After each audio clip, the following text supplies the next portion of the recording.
Okay, it is 12:03, so we're going to get started. Thank you so much for being here for our second webinar for Yass Prize applicants. And this webinar is titled, What is the Yass Prize Looking For?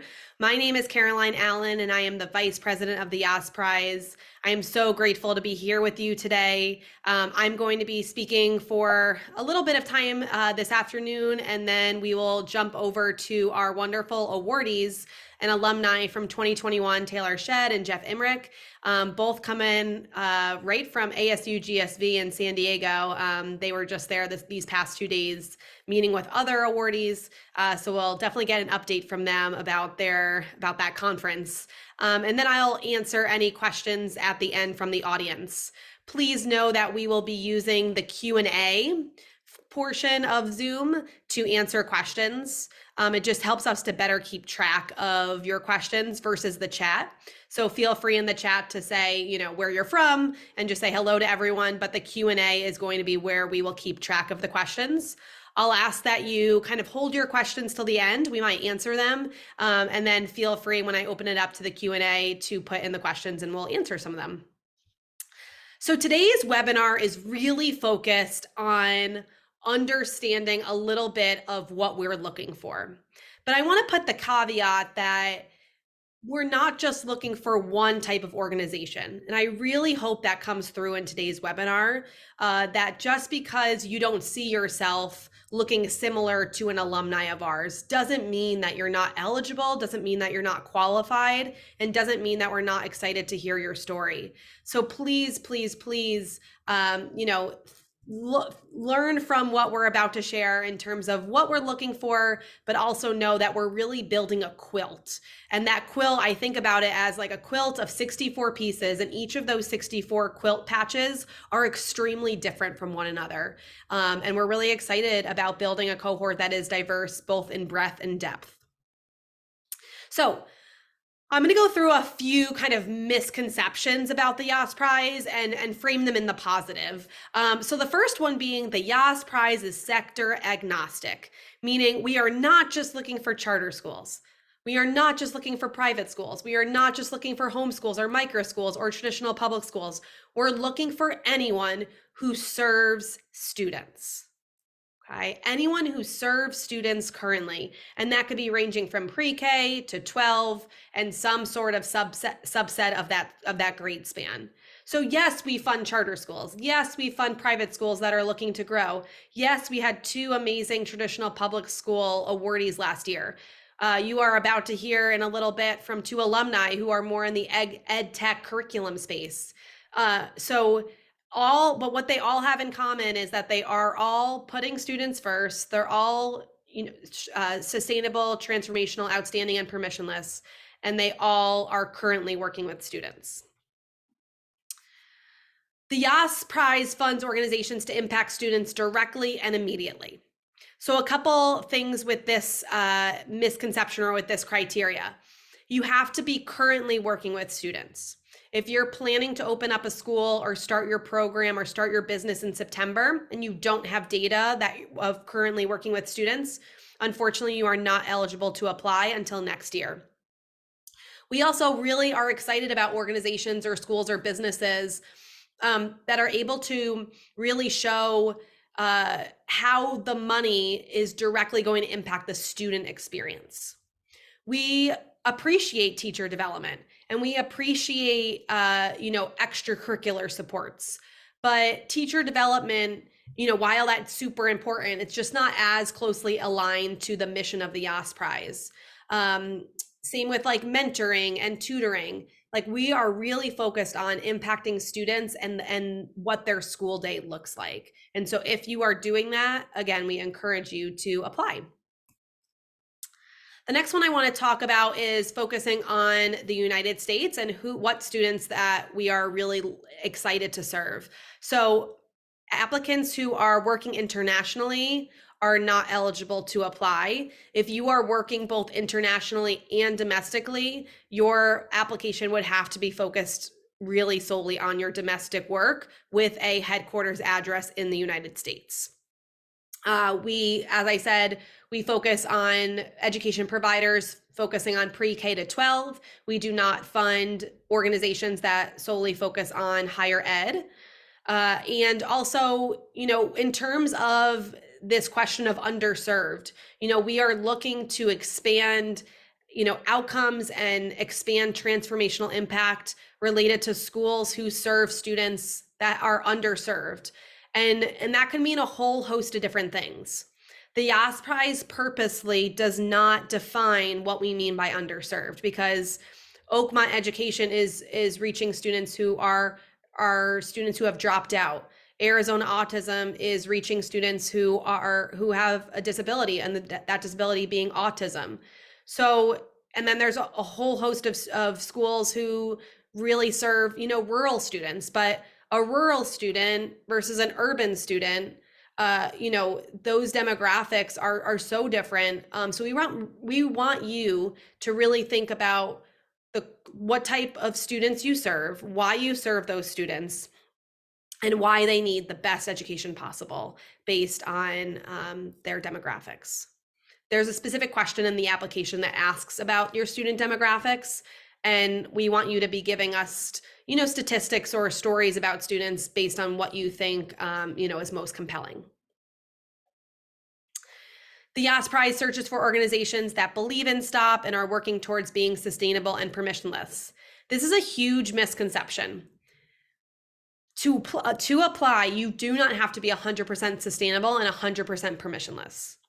We want you to be showing growth or progress or investment in those two principles, but we don't expect everyone to be 100%. And so please don't feel like you're not eligible because you're a traditional public school, who has a school board. If you're doing something transformational and something out of the box and bucking the status quo, we really still, would love to read your application. So although, one thing that, when I talk about the quilt metaphor, one thing that all of our awardees have in common is that they are working towards being sustainable and not relying on public or private philanthropy. They are all transformational in some way. They are all outstanding or working towards, being even more outstanding for their students. And they are working towards being permissionless and making sure they're operating autonomously with not a regulatory body micromanaging their every move. The Yass Prize funds organizations at any age. And I think this is a great example of RCMA in Florida or Friendship Public Charter Schools have been around for 3 decades, while we have some schools who just opened up this past September and are applying for the Yass Prize because their families and students have been blown away by the progress that they've made. So, the median age of our organizations is relatively young. We encourage you at any age of an organization to apply. And I know that both Jeff and Taylor will probably speak a little bit to this when we get to that part. The Yass Prize recognizes organizations that want to impact more students or provide a new transformation for students. So what we mean by this is if you are able to expand in your state, please let us know about that. If you are able to expand to other states, please let us know about that. If you have a wait list or at capacity because of building restrictions or because of your staff and your teacher capacity restrictions, but you have a wait list and you want to expand, please let us know. If you are a traditional public school and are not able to necessarily expand or multiply or go to another state, how are you going to use the money to provide an even stronger and more transformational impact on your current students?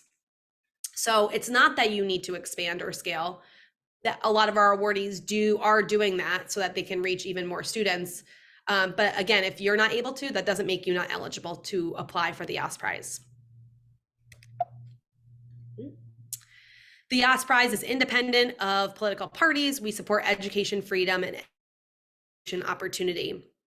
We've had the opportunity to meet with various governors, people on Capitol Hill, state representatives in a lot of our alumni states. And when we bring a cohort together, you'll see Michael Musante here, one of our vice presidents, Steve Perry of Capitol Prep Schools in Connecticut, Jeff Emmerich of Rock by Rock, who you will hear from soon, and Michael Long of Sail Future in Florida. When we bring our cohort to a political legislator or political representative, it's really about, this is what's possible in education. You can have a charter school leader talking to a private school leader, talking to an ed tech curriculum, provider who's doing transformational work. And they are building this beautiful tapestry of what education reform or what education opportunity should look like, where they are working collaboratively, they're breaking down those silos, they're not just sticking to their four walls of their school, but they're really building on each other and their strengths, and thinking about, how we can all collectively move the needle to make sure that every student receives an excellent education and has choice of where they receive that education in the United States. So those are some misconceptions. Those are some things we hear all the time from applicants of, we are this, do you fund that? So I hope that answered some of maybe your kind of thoughts or questions that you have about the Yass Prize. Before we get to Taylor and Jeff, I wanted to share some of our key application dates for this year. Right now, we are in between, this open application window, and the application will be closing July 15th at 11:59 p.m. Eastern Standard Time. From there, we will announce our 64 quarterfinalists live from DC. That will be a live streamed event coming to you in mid-September. From there, we will bring the entire 64 alumni cohort to Cleveland. In Cleveland, we are partnering with our media partner Forbes, and that is where the Under 30 Summit will take place. They will have their own event at the Cleveland Public Auditorium, and that we will be having a simultaneous Yass Prize conference that will be really amazing, one of a kind, at the Rock and Roll Hall of Fame come October. And at that event, we will be taking the 64, and we will unfortunately have to do the hard work of cutting that group in half to announce our 32 semifinalists. From there, our 32 semifinalists will fly with us and travel with us, all expenses paid, for a week-long trip to Miami for the Accelerator. And the Accelerator is an awesome opportunity for our whole cohort to come together to get access to the best of the best speakers from the worlds of finance and business, politics and education, to really take a step out of the day-to-day of leading a school or leading a business and really think about, where do you want to be in 5 years? Where do you want to be in 10 years? How many more students do you want to impact? And how can you use the people in this room to get where you want to be? And then we'll be back in New York City in December, where our finalists and our winner will be revealed back both at Forbes and at the Hilton Midtown in December. Okay. Now I am super excited to welcome Taylor Shedd of Stemuli and Jeff Emmerich of Rock by Rock, who we're going to dive into a couple of questions from them. So first off, you are both coming to us either live from ASU GSV or coming from your travels. What was that experience like, being at ASU GSV, both with our cohort and also in your own speaking opportunities there? Taylor, you want to start? Sure. Well, it was phenomenal for the audience. ASU, sorry about that. ASU GSV was the place that Stemuli announced the launch of our educational metaverse in August of 2021. And about 30 days later, Facebook changed their name to Meta. So it's actually a place that we love and adore. But just so y'all know, it feels like a family. You know how you have certain high school friends or college friends that it doesn't matter how many years you haven't spoken to one another. As soon as you're together in person, the chemistry is reunited. That's very much how it feels when we travel together to exciting events like this. So last thing I'll quickly say is the Yass Prize never fails to put us in the right room with the right people. We did an event at a small winery near the ASU GSV Summit. And just in that room, there's about 3 to 4 connections that I made that'll help us scale our impact, our efficacy in the work that we're doing. So overall, it's a little bit of fun, a little bit of work, and a little bit of being reunited with close friends. Yeah, it's definitely a reunion of sorts. Jeff, there were over like I heard 5,000 people there, right? Like what did you take away from that? Because that can be really overwhelming, but it's such a great experience. Yeah. Ooh. You're good. We can hear you great. Oh, now we can't. Now we can't. Sorry. I jinxed myself. Can you hear me now? Yes. Okay, perfect. So, yeah, there are a lot of people here. Almost a little overwhelming when you first walk in. I was here like Taylor last year, and there were not nearly as many folks. And so yes, it can be a little overwhelming, but the really great thing about it is that there are lots of folks here who are all working towards a common purpose.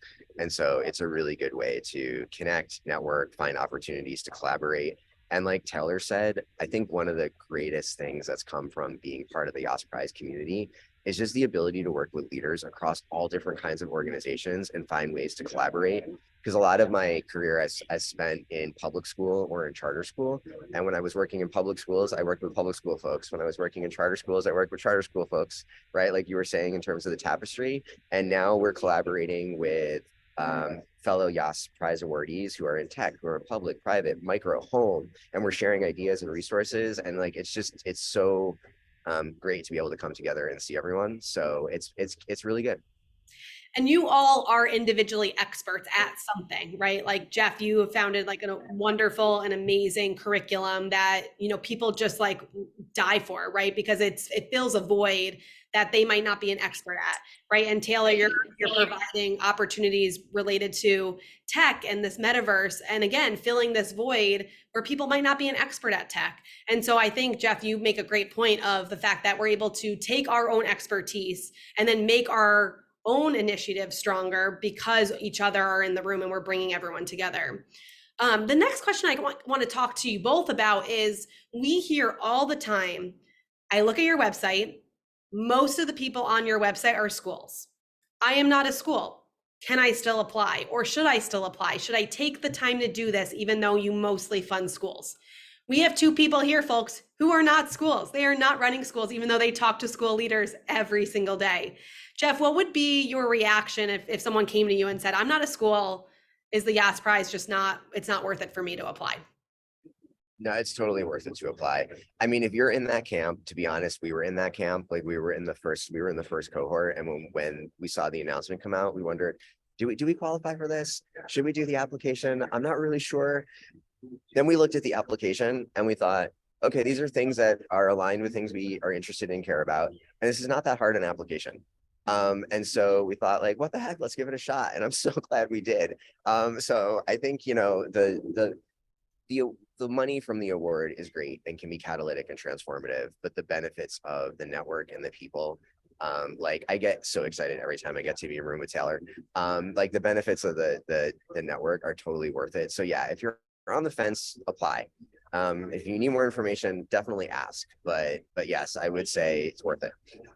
And Jeff has a great line that we used in some social media last year, where it's like, you don't want to see the 64 announced and be like, oh, I could have been in that group. So there's no risk at applying, and the benefit of applying and being a part of the virtual accelerator and being a part of this network just by submitting your application is worth its weight in gold. Taylor, what would you say to someone who's not a school? Yeah, I would say if you're not a school, this award could be even more impactful to your work for a couple of reasons. One, if you're like Jeff or I and you're starting a for-profit organization, as we all know, a lot of grants are going to nonprofits and not for-profits.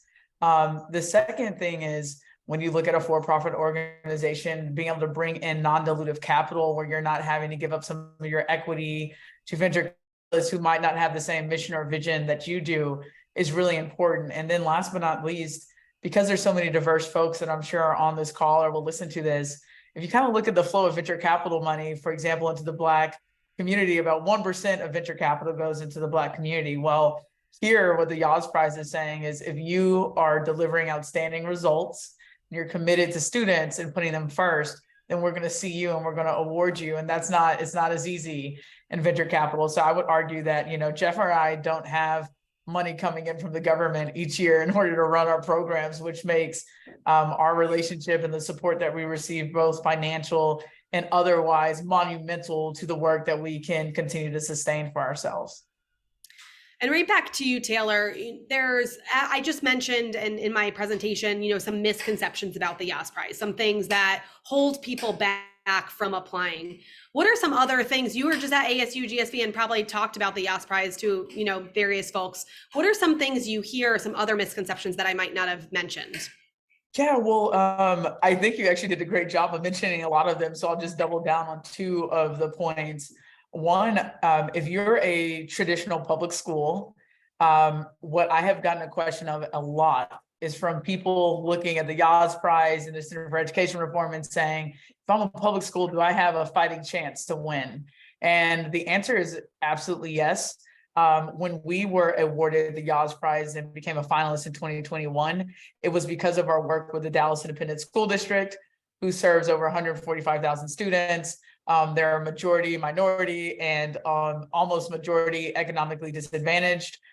So from the question of if you're coming from like kind of a different belief system around public schools versus education freedom, this is not the place that we're arguing about that. This is the place that we're coming together to really look at how both sides and all sides can learn from one another and do things better. So the first thing is around public schools. And then the second thing I would just add is, I love that you called out that this is not about political affiliation. That's not the work we're here to do. The work we're here to do is educate all kids to the best of our abilities. And so when you think about, again, if you're a for-profit company or you're an educational organization and you're trying to innovate in this space, there is not a more powerful community organization than the Yass Prize that has brought together such diverse leaders from all different demographics, all different states, all different service provider types that you can learn from. So if you're committed to wanting to be one of the change makers of the future in education, I believe that this is the place for you,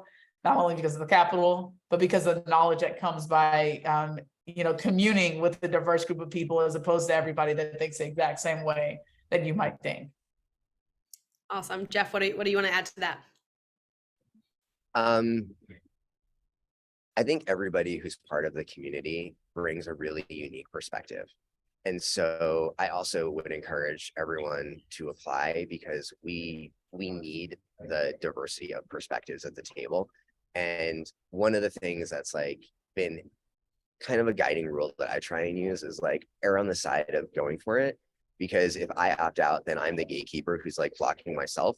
But if I like opt in, then like I'm giving myself the opportunity to be in the ring. And so I also think like in addition to all of the benefits, everyone on this call has unique perspectives and value that you can contribute to the group and the conversation, and we're stronger for the voices that come from that.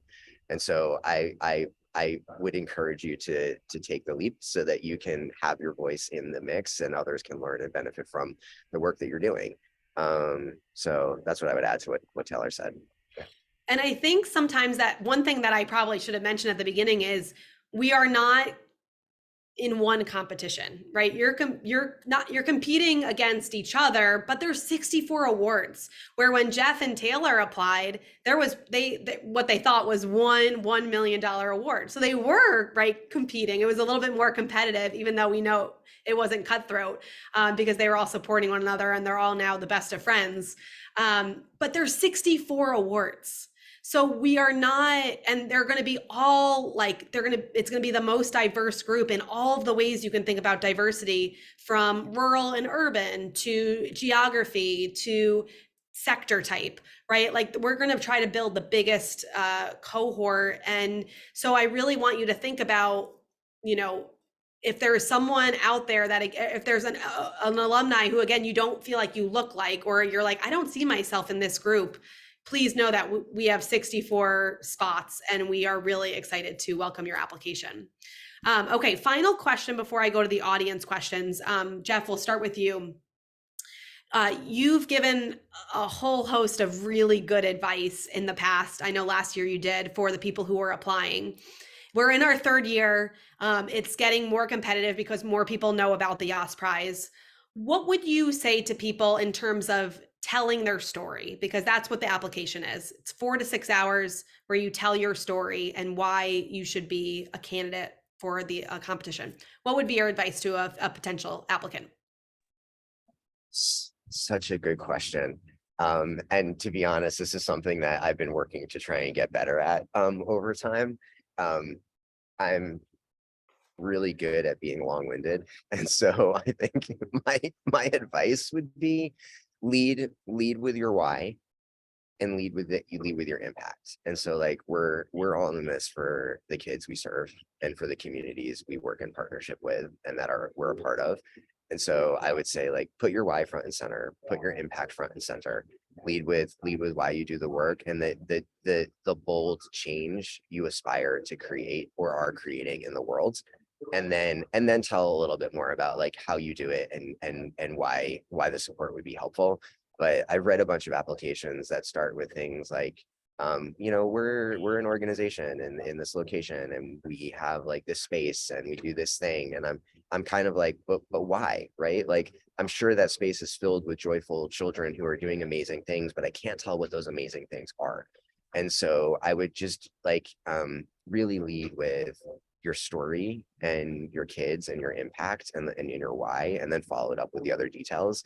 But you know, sometimes, you know, you look at something, you're like, gosh, like I feel like there's something under the surface here, but like I just don't know what it is. And then you read another application where it's like that's front and center, and you're like, yes, like this is why we all get up in the morning. So why do you get up in the morning? And start with that.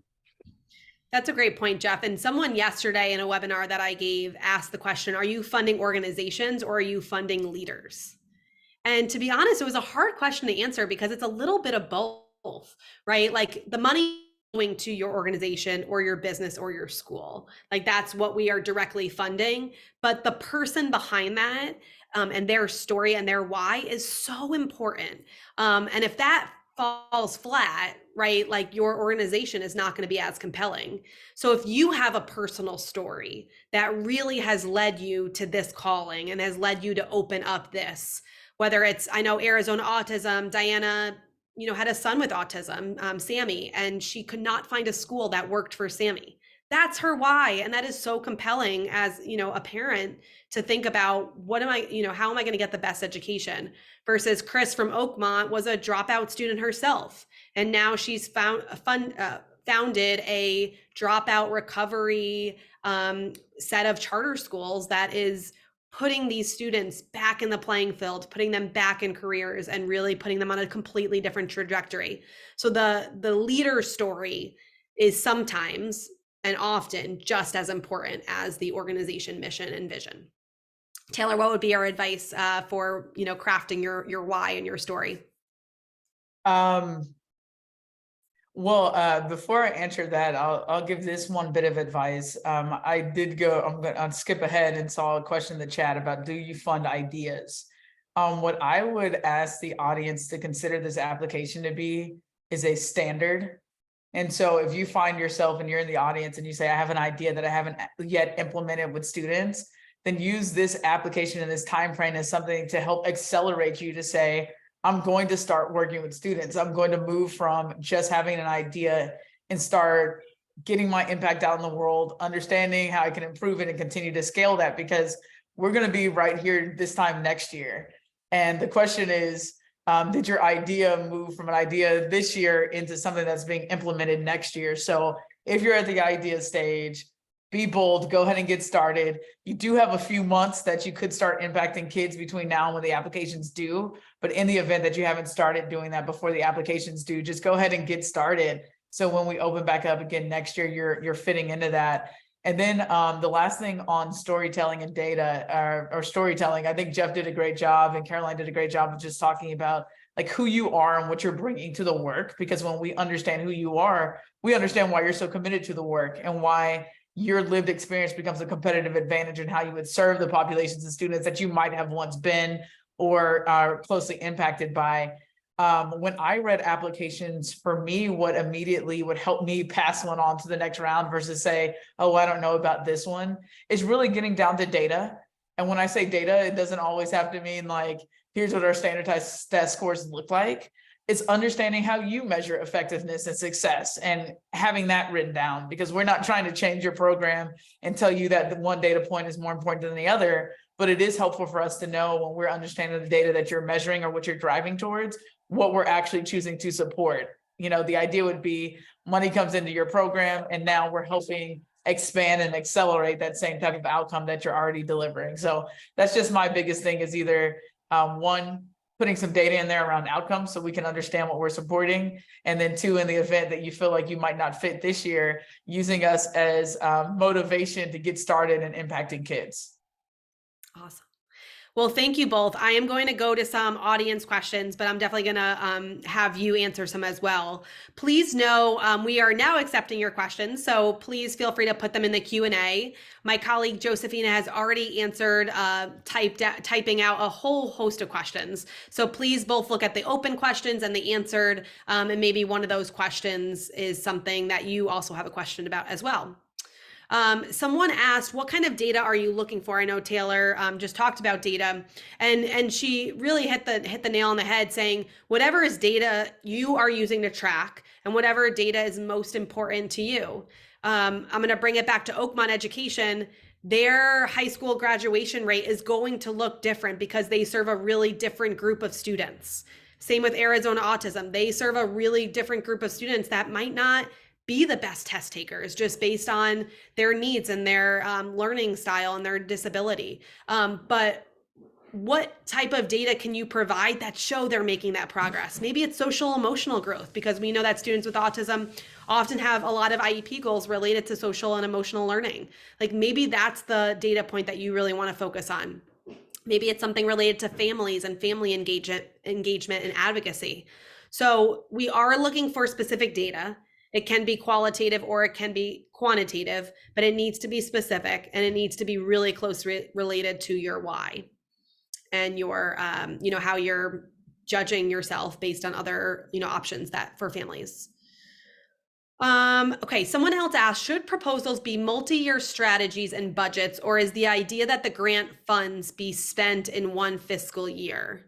I'll take a stab at this, and then Jeff and Taylor, if you have any comments on this as well. So what we don't want to happen is, we give you the money, whether it's $100,000 or $200,000, and then you spend it in 5 years, right? Like that's not actually serving students immediately and directly.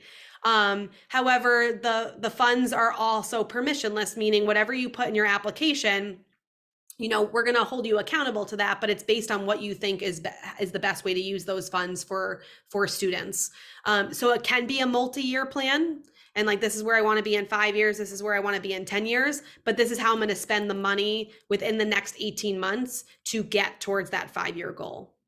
Jeff or Taylor, do you have any other comments about this idea versus of like immediate use of funds versus more of a long-term trajectory? Yeah.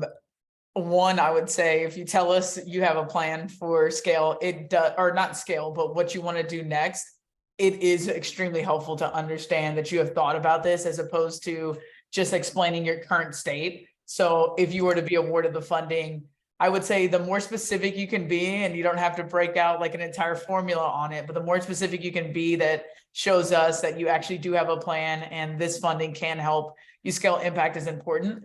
And then the last thing I would say is, also, don't limit yourself for the big ideas either. One of our award winners this year was Launch, and they wanted to do something that would have them raising $100 million, if not 20 million in the near future and 100 million later. We love big, bold ideas. I personally have a big, bold idea myself that the Yass Prize supports. So just to sum all of that up again, it is important to talk about what you want to do next, because we are interested in what you want to do next and how this can expand your work. And then don't be afraid of presenting a big, bold idea at the end of that. Jeff, someone asked if we are awarded in this year's cohort, are we able to apply again? So the easiest answer, and then I would love to go to Jeff for some context, is if you are one of our awardees and chosen as a 64, you are no longer eligible to apply for the Yass Prize again. However, we do have Yass Prize alumni grants that are just for our alumni. Jeff, do you want to talk a little bit about the alumni grants and kind of what they're kind of used for? Yeah, sure. So one of the additional benefits of being part of the Yass Alumni Network is the alumni grants. And so I think the Yass Prize really believes in the cohort of folks that are all working together and wants to continue to support that work. And so there are alumni grants to continue to fund the growth and development of folks who are former recipients of the Yass Prize at the various levels. And so for Rock by Rock, for example, we're a library that we provide a library of like real world project-based learning experiences for kids in kindergarten through 5th grade. And when we first entered and became finalists for the Yass Prize, we were small and growing. And we started working with folks who were like, this is great, and we need more, right? We want more of these resources. We want more of these projects. And many of them were part of the Yass network. And so we applied for an alumni grant to partner with other folks in the alumni group to develop the content that they needed to support the programming that they were going to use in their schools. And so that additional funding helped us, collaborate with more folks, build out resources in our library, and have a broader impact on more students. And so that's been, super beneficial for us. And it's helped us expand to reach more students, and it's helped us work with other partners inside and outside the Yass network. And so I would say that the follow-on opportunity to apply for additional funding is really beneficial. And it has like a multiplier effect because of the folks that we have the opportunity to collaborate with. Awesome. Thank you, Jeff. Someone asked a little bit about the judging. I'm assuming, Jennifer, when you talk about voting, I'm assuming you're talking about evaluation and judging. So all of our applications go through a 3-tier judging process. The first tier is the peer review, where actually anyone who submits will get 5 other applications within the pool, and through a really simple, easy rubric, you're rating each other. So that's the first tier. The second tier is all of our alumni plus other education leaders.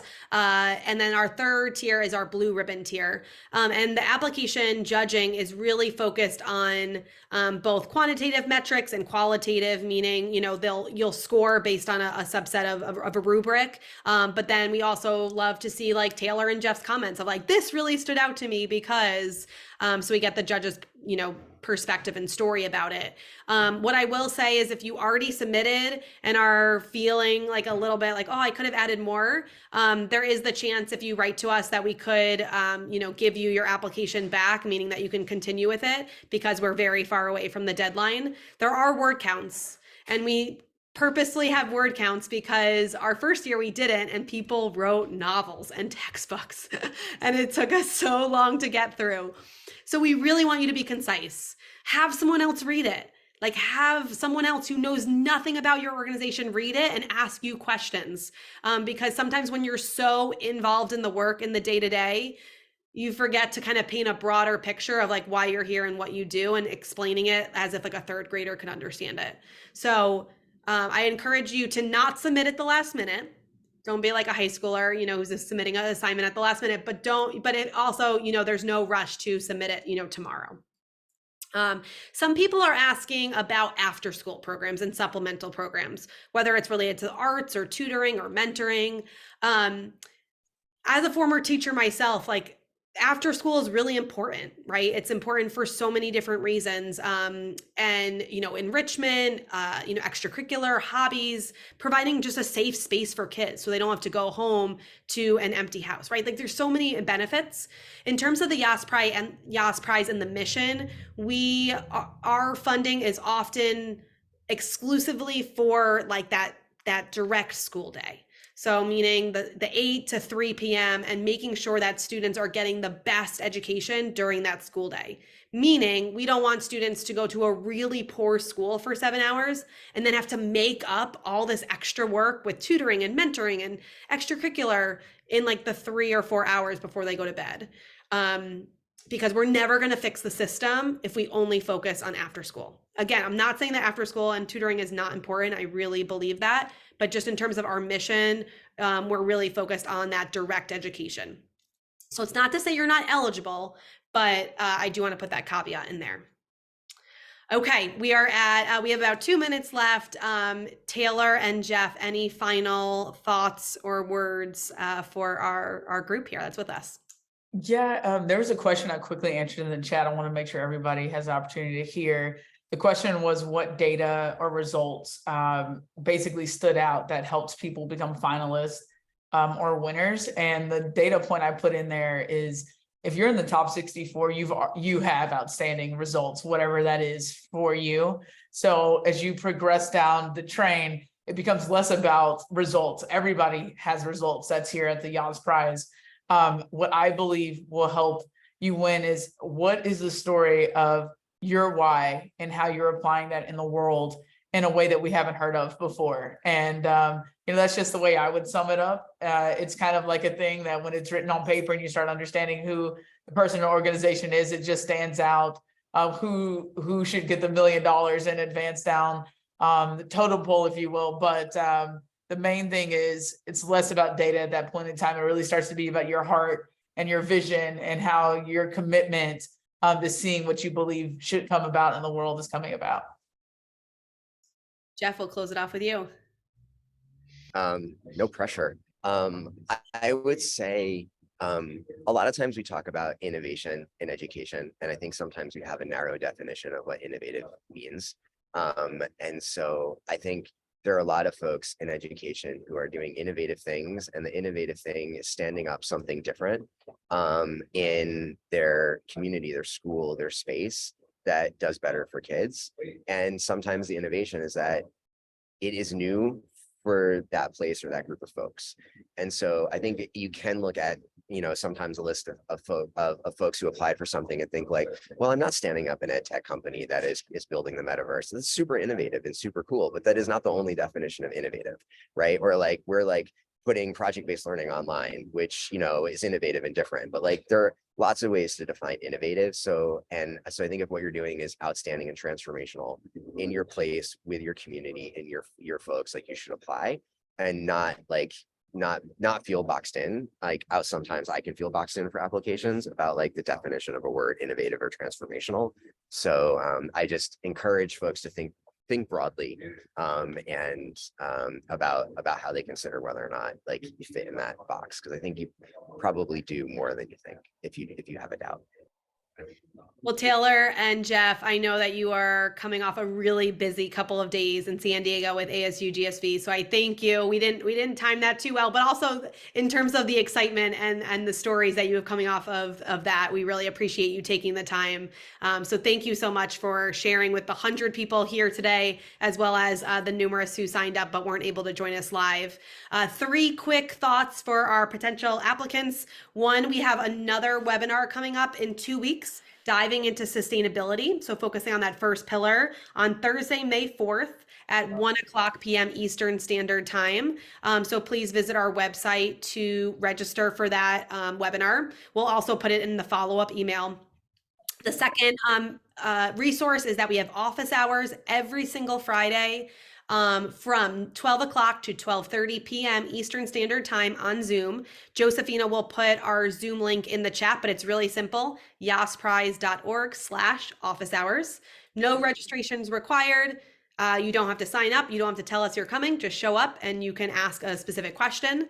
And then third, if you have any questions that were not answered, or maybe you want some more clarification, info@yassprize.org is the best way to find us. We will absolutely reply within 48 hours. So it will not go to an empty inbox of cyberspace. So you will definitely hear from one of us. Jeff and Taylor, thank you so much again for being here, being an inspiration to us on a daily basis. Thank you all for joining, and we will see you all soon. Thanks, everyone. Bye. Thank you. Bye.